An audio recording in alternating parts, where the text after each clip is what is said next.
Isang araw, merong isang presidente ng Union, si Presidente Rothman. Kasama niya ang vice niya na si Roy Nelson. Sakay ang presidente ng camel at si Viceroy naman, Nelson, white horse ang gamit. Napadaan sila sa isang fiesta. At syempre, fiesta, may carnival. Kumain mo sila sa isang restaurant na ang pangalan Piccadilly's. At syempre, dahil carnival yan, may mga palaro. Merong dart at may bowling. So, meron isang player si John. At hinamon niya si Davidoff para maglaro ng bowling. Aba, alain mong si Davidoff pala ay magaling. Puro lucky strike ang nangyari. Kaya siya ang naka-jackpot at 555,000 ang kanyang inuwing premyo. Tuwan-tuwa yung dalawang magkapatid na nanonood, si Benson and Hedges. Basic lang daw ang laro ni Davidoff. Kaya sumisigaw sila ng more, more, mighty, mighty. Gumaganon pa sila. Sa larong dart naman, meron siyang lalaki si Carlton. Mahilig niya manood ng mga Marvel movies. At ang maverick na si Kent. Nag-hope pa siya na sa kanya mapunta ang fortune para talunin si Carlton. Pero hindi eh. Si Carlton na nag-champion. Maya-maya ay may lumapag na eroplano, ang Corsair, sa Newport.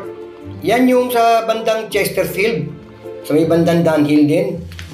Ang sakay pala doon ay ang diplomat ng embassy sa Cambridge, si Philip Morris. Kasama niya ang consulate niya si Winston-Salem.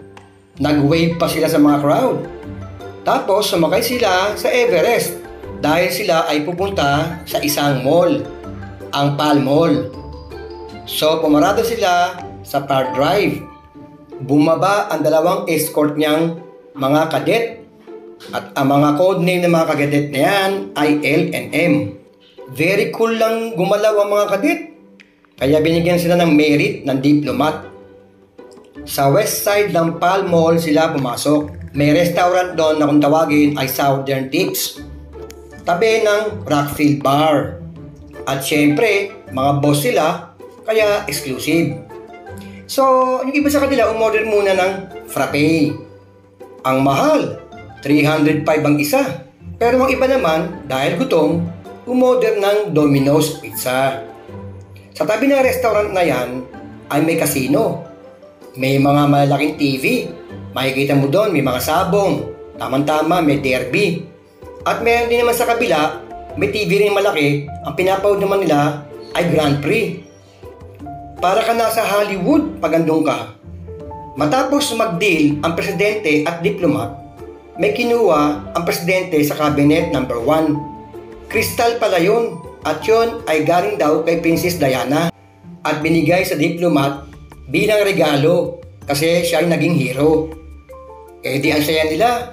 Sabay patugtog ng DJ Mix. Nako, sayawan. Ang lamig doon para ka nasa North Pole. Kanya-kanyang style ng sayaw. Tuwan-tuwa ang diplomat dahil sa bonus na natanggap niya sa presidente.